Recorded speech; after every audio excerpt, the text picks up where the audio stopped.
Thank you very much, le Président, Professor Gamal. Thank you very much to the conference committee, and I'm going to talk in English. So if there is translation. Obesity in children and teenage. And according to the WHO, in 2015, 2.3 billion people with overweight and more than 700 million persons were defined to have obesity. These obesity figures, high obesity figures and overweight obesity figures, are due to urbanization and sedentary lifestyle together with high caloric and fat intake. The figures are alarming for children and teenage, and childhood obesity is one of the most serious public health challenges in the 21st century. The problem is global, but affecting also many low and middle income countries. In 2016, the number of overweight children worldwide below the age of 5 was over 41 million child. Half of this number is in Asia, and 1/4 of this number is in Africa. Those are estimated figures for obesity and overweight in school children age between 5 and 17 years. And the first percentage, or the highest percentage, is in the United States, followed by Europe, and followed by Middle East and North Africa, when we can find 20% of school children are overweight and about 7% are obese children. Obese and overweight children tend to stay obese or overweight during adolescence and also during childhood, risking the development of non-communicable diseases like diabetes and cardiovascular disease at a younger age. The prevention of childhood and adolescent obesity is of high priority. Overweight and obesity in adolescence is defined according to the WHO gross reference. When we can find overweight is 1 standard deviation, body mass index for age and sex, and obesity is 2 standard deviation, body mass index for age and sex. Underweight is considered when the child is less than the 5th percentile.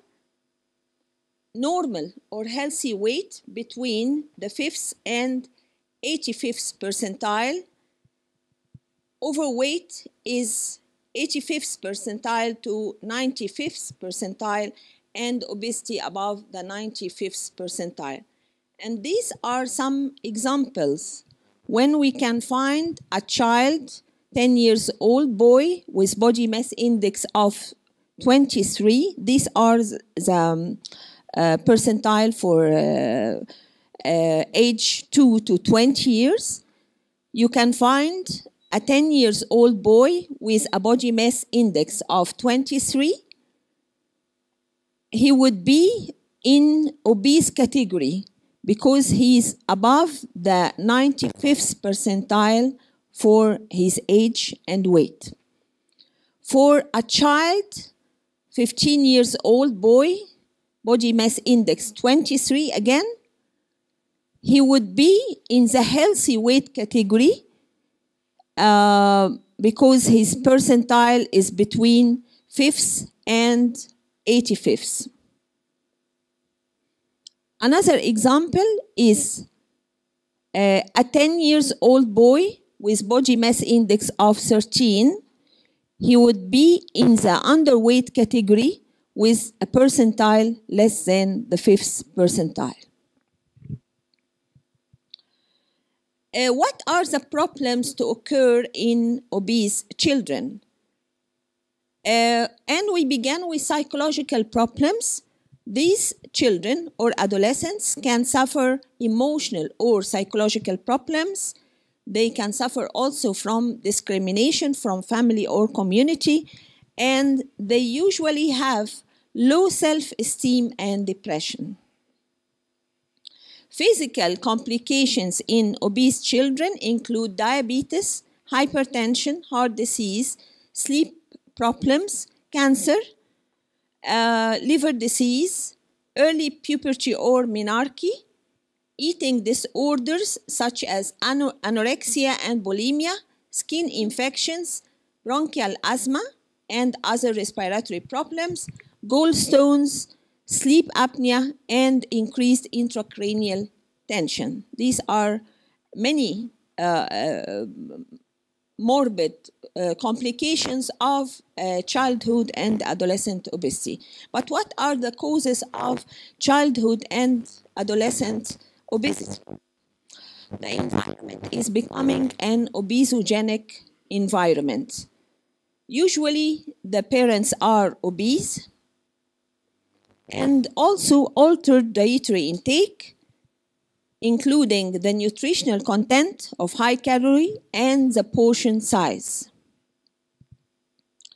There are some psychological factors leading to increased amount of eating, easy access to energy-dense cheap foods, junk foods. For the genetics, estimated more than 200 genes affecting obesity. Those are some genetic syndromes causing childhood obesity, like Prader-Willi syndrome, which has an incidence of 1 to 12,000 to 15,000 in births, live births, and it is characterized by hyperphagia and increasing childhood obesity. Leptin receptor mutations, congenital leptin deficiency, these are some genetic syndromes causing childhood obesity. Family practices. Family practices decreasing the number of breastfeeding mothers, leading to infant formula. This is one of the causes of childhood obesity. Less children go outside and engage in active play, and most of the children now are using the electronic devices and technologies like television, video games. These games keep the children inside home, not going outside like before. Other family practices. Children are not going to the schools walking or biking. They go to schools in bus or in family cars, reducing the amount of physical activity. Also, the children try to influence the family style of diet. They use too much soda. They use junk food, baked food, increased calorie food due to soft drinks and candy. Some other social practices, the quality of school lunches, less physical activity in schools, access to vending machines and fast food restaurants is becoming very easy to all the children. Access to parks or bike buses and walking tracks is not that easy. Advertising fast food. The prices of healthy food is becoming higher than the prices of junk food. This is the prevalence of obesity in children watching TV up to 1 hour per day, 18%. and more than 5 hours per day, 36%. This is the effect of just TV viewing by the children. They may have immediate and long-term effects due to childhood obesity. They are having a higher risk of chronic illnesses and diseases. For the reasons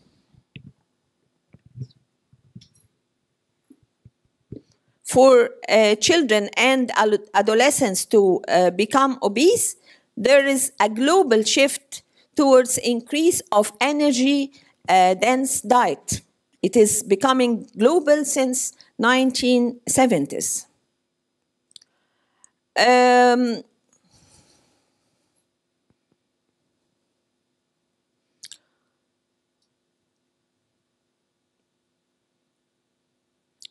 In a healthy school environment, children should do exercise more, which is not happening, and to eat healthy food like vegetables and fruits.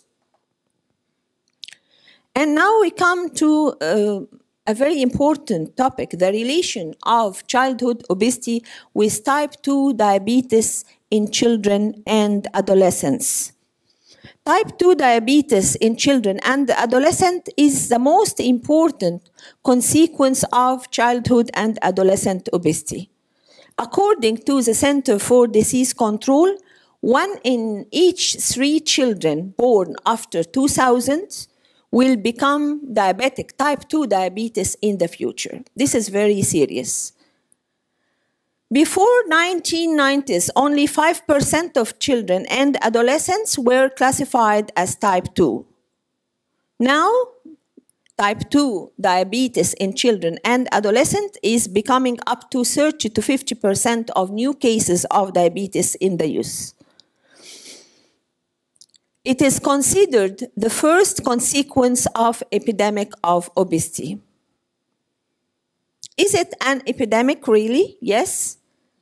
There is increase tenfolds in the incidence of type 2 diabetes in the age of 10 to 15 years. And if we do nothing, we're going to have 35% of the children born after 2000 or 2003 will develop diabetes in the future. Currently, 25% of obese children are pre-diabetics. Those were the children before 1970s, and now those are our children. Increased inactivity. Look to the time spent watching TV, playing electronic games.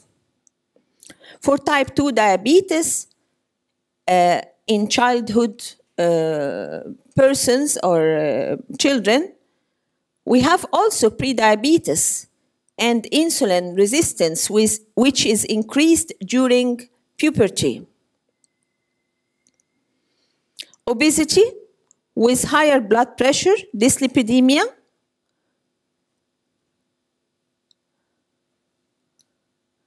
and sedentary lifestyle all will lead to type 2 diabetes together with some genetic and ethnic background. Gender, girls mostly having polycystic ovary syndrome will also have insulin resistance and consequently type 2 diabetes in childhood. How to prevent? Okay. How to prevent? Active play, less TV and video games, more exercise, healthy eating, weight loss, maybe medications, and the WHO recommends that children and youth age 5 to 17 should do at least 60 minutes of moderate exercise daily. How to initiate the life change? School can provide good quality physical education and good nutrition awareness, behavior change, limit inactivity, And the main message is parents. Parents are the most important influence on their children eating or activity habits. The Center for Disease Control guidelines for promoting lifelong physical activity, moderate intensity exercise for 5 days a week.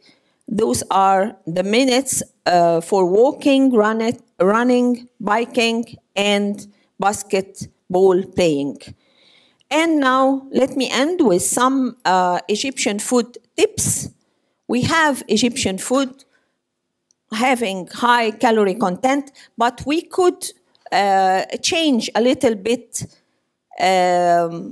make some modification to the Egyptian and Oriental Middle East cuisine to help lifestyle of pre-diabetics and obese persons. We have the beans, the full, the fava bean with low glycemic index, and it's very popular in Egypt and some Arabic countries. We have falafel also. They are very popular. We have the lentil soup. And as Arabic Association for the Study of Diabetes and Metabolism, we started to give some guidance how to cook with low calorie content foods. The koshery also, the koshery facts, these are the nutritional facts, and koshery can be done with small amount of rice, and it's going to have low glycemic index.